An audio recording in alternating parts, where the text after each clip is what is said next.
नमस्कार दोस्तों, नमो भारत न्यूज़ में आपका स्वागत है। दोस्तों, देश में नागरिकता कानून और राष्ट्रीय नागरिकता रजिस्टर यानी कि एनआरसी और सीएए पर राजनीतिक गहमागहमी आज तक भी जारी है। संसद में नागरिकता विधेयक पारित होने के कई दिनों बाद भी इसे लेकर विरोध प्रदर्शन और सियासत चलती रहती है।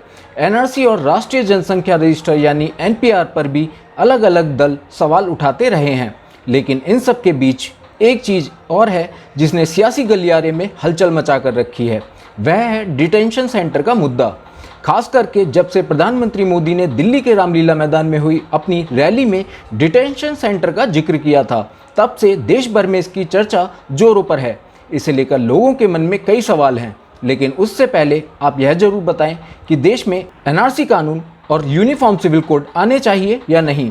आप हाँ या ना में इसका उत्तर आज जरूर दें। दोस्तों, इस मुद्दे पर सबसे बड़ा सवाल यह है कि आखिर डिटेंशन सेंटर है क्या, इसमें किसे रखा जाता है, क्या भारत में भी डिटेंशन सेंटर हैं, यह क्यों ज़रूरी है। ऐसे सभी सवालों के जवाब आपको आज मिलने वाले हैं, वो मैं आपको बताऊंगा। इससे पहले भी हम आपको डिटेंशन सेंटर को लेकर चीन की एक स्टोरी बता चुके हैं, जिसमें चीन उइगर मुसलमानों को ज़बरदस्ती डिटेंशन सेंटर में रखकर उनके ब्रेन वॉश का काम करता है। यानी चीन डिटेंशन सेंटर में हर वो गैरकानूनी काम करता है जिसको मानवाधिकार अलाउ नहीं करता, मगर भारत में जो डिटेंशन सेंटर है उनका यह मकसद नहीं है।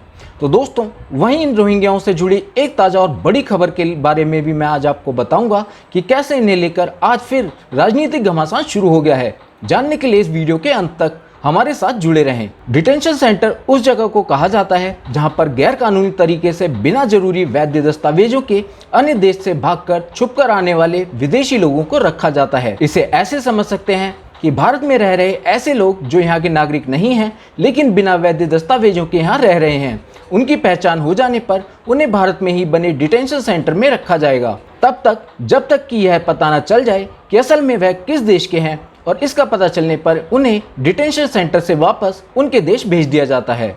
बता दें कि लोकसभा में गृह मंत्रालय ने बताया था कि अवैध रूप से आए अप्रवासियों की गतिविधियों को रोकने के लिए राज्य सरकारों की ओर से डिटेंशन सेंटर या कैंप बनाए जाते हैं। एक सवाल के जवाब में गृह मंत्रालय ने लोकसभा में कहा था कि अवैध रूप से आए ऐसे अप्रवासी लोग जिनकी नागरिकता की पुष्टि की जानी है, उनके मूवमेंट को रोकने के लिए राज्य सरकारों की ओर से स्थानीय जरूरतों के मुताबिक डिटेंशन सेंटर बनाए जाते हैं। आपको बता दूं कि भारत ने सदा हर किसी को शरण दी है, चाहे वो मुगल हो, नेपाली हो या नेपाल से आए बौद्ध हो, अफगानी हो या फिर पारसी हो, यहाँ तक कि तिब्बत से आए तिब्बती ही क्यों ना हो। मगर आज जब हिंदू ही दूसरे देशों से प्रताड़ित होकर भारत आ रहे हैं, फिर चाहे वो पाकिस्तान से हो, अफगानिस्तान से हो या फिर किसी अन्य इस्लामिक देश से जहाँ हिंदू अल्पसंख्यक हैं, तो उन्हें भी शरण देना भारत का धर्म बन जाता है। मगर उनके लिए इस देश में जगह तब ही बन सकेगी जब हम अवैध रूप से भारत में घुस आए बांग्लादेशी रोहिंग्याओं को देश से बाहर कर दें। नहीं तो भारत के इंफ्रास्ट्रक्चर के ऊपर इतना दबाव पड़ेगा कि यह देश झेल नहीं पाएगा। ऐसे में इन अवैध अप्रवासियों को यहाँ से निकाला जाना बहुत जरूरी है। इसके लिए इनकी पहचान करके इन्हें डिटेंशन सेंटर में डाला जाना बहुत जरूरी है, क्योंकि दोस्तों, इन लोगों की वजह से हम भारतीयों को बहुत सी मुसीबतों का भी सामना करना पड़ता है। तो हाल ही में इनका एक और बड़ा कांड सामने आया है।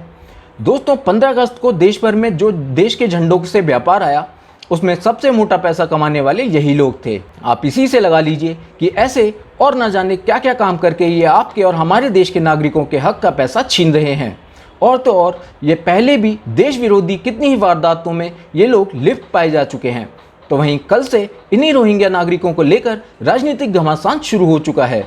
दरअसल केंद्रीय मंत्री हरदीप सिंह पुरी ने बुधवार को अवैध रोहिंग्या नागरिकों को लेकर एक ट्वीट किया, जिसमें उन्होंने कहा कि देश में रहने वाले रोहिंग्या को दिल्ली के बक्करवाला में ईडब्ल्यूएस फ्लैट दिए जाएंगे।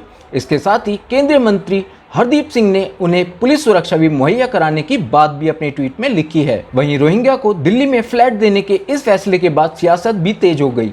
दिल्ली की आम आदमी पार्टी केंद्र सरकार पर हमलावर हो गई। लेकिन क्या वाकई में केंद्र सरकार राजधानी दिल्ली में रोहिंग्या शरणार्थियों को फ्लैट देगी? इसके तुरंत बाद ही गृह मंत्रालय की तरफ से ट्वीट कर सच्चाई बताई गई। पार्टी के प्रवक्ता गौरव भाटिया ने भी प्रेस कॉन्फ्रेंस कर कहा कि यह स्पष्ट है कि गृह मंत्रालय ने अवैध प्रवासियों को ईडब्ल्यूएस फ्लैट उपलब्ध कराने का कोई निर्देश नहीं दिया है। दिल्ली के सीएम केजरीवाल को दिल्ली वालों की नहीं, रोहिंग्याओं की चिंता है। 29 जुलाई को दिल्ली सीएम की अध्यक्षता में यह निर्णय लिया गया कि अवैध प्रवासियों को इस आवास में स्थानांतरित किया जाए। यह कहना गलत नहीं होगा कि केजरीवाल का हाथ घुसपैठियों के साथ। केंद्र की नीति स्पष्ट है कि राष्ट्रीय सुरक्षा से कोई समझौता नहीं होगा और देश के संसाधन अपने नागरिकों के लिए हैं, न कि अवैध प्रवासियों के लिए। इस मामले में गृह मंत्रालय ने स्पष्ट किया कि दिल्ली सरकार ने हमें प्रपोजल दिया था कि रोहिंग्या को नई लोकेशन पर शिफ्ट किया जाए, लेकिन हमने उन्हें निर्देश दिया कि अवैध रोहिंग्या को अभी वहीं रखा जाए जहां वे हैं। उनकी डिपोर्टेशन की बातचीत चल रही है, तब तक उन्हें डिटेंशन सेंटर में ही रखा जाएगा। दिल्ली सरकार ने उन जगहों को डिटेंशन सेंटर घोषित नहीं किया जहां अवैध रोहिंग्याओं को रखा गया है। हमने उन्हें तुरंत ऐसा करने का निर्देश दिया है। दरअसल जुलाई के आखिरी हफ्ते में दिल्ली सरकार के चीफ सेक्रेटरी, दिल्ली सरकार के अधिकारी, दिल्ली पुलिस और गृह मंत्रालय के साथ हुई हाई लेवल मीटिंग के बाद यह फैसला लिया गया है। दिल्ली सरकार ने मीटिंग में ये जानकारी दी थी कि मदनपुर खादर जहां रोहिंग्या रहते थे वहां आग लगने की घटना के बाद दिल्ली सरकार रोहिंग्याओं के टेंट के लिए हर महीने 7 लाख रुपए खर्च कर रही थी। कोरोना महामारी के दौरान एनडीएमसी ने ये फ्लैट दिल्ली सरकार को कोविड के संदिग्धों को आइसोलेट करने के लिए दिए थे। इसके अलावा जिन रोहिंग्या शरणार्थियों को यहाँ शिफ्ट किया जाएगा उनके पास यूएनएचआरसी की यूनिक आईडी है और उनकी सभी डिटेल भी रिकॉर्ड में है। जाहिर तौर पर केंद्रीय मंत्री का ये ट्वीट बीजेपी के गले की फांस बन गया है। अमूमन बीजेपी आम आदमी पार्टी पर राजधानी दिल्ली में रोहिंग्या को बसाने का आरोप लगाती रही है। विवाद बढ़ने के बाद गृह मंत्रालय ने सफाई दी है। मंत्रालय ने कहा कि रोहिंग्याओं को लेकर कोई ऐलान नहीं हुआ है। एमएचए ने रोहिंग्याओं को दिल्ली में घर देने की बात नहीं की है। गृह मंत्रालय की रोहिंग्या शरणार्थियों को फ्लैट देने पर प्रतिक्रिया सामने आई है। गृह मंत्रालय ने इस मामले पर सफाई देते हुए कहा कि रोहिंग्या अवैध प्रवासियों के संबंध में मीडिया के कुछ वर्गों में समाचार रिपोर्टों के संबंध में यह स्पष्ट किया जाता है कि गृह मंत्रालय ने नई दिल्ली के बक्करवाला में रोहिंग्या अवैध प्रवासियों को ईडब्ल्यूएस फ्लैट प्रदान करने के लिए कोई निर्देश नहीं दिए हैं।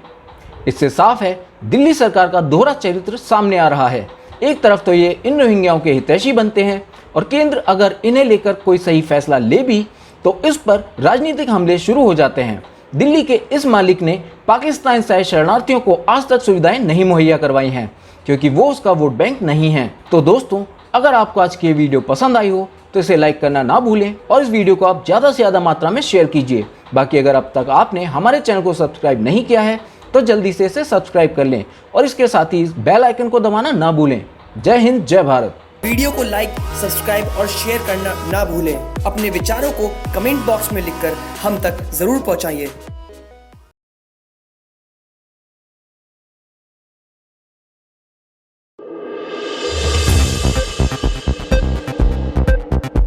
नमो भारत न्यूज़ की लेटेस्ट अपडेट पाने के लिए प्रेस करें सब्सक्राइब और उसके बाद बेल आइकन को दबाना ना भूलें।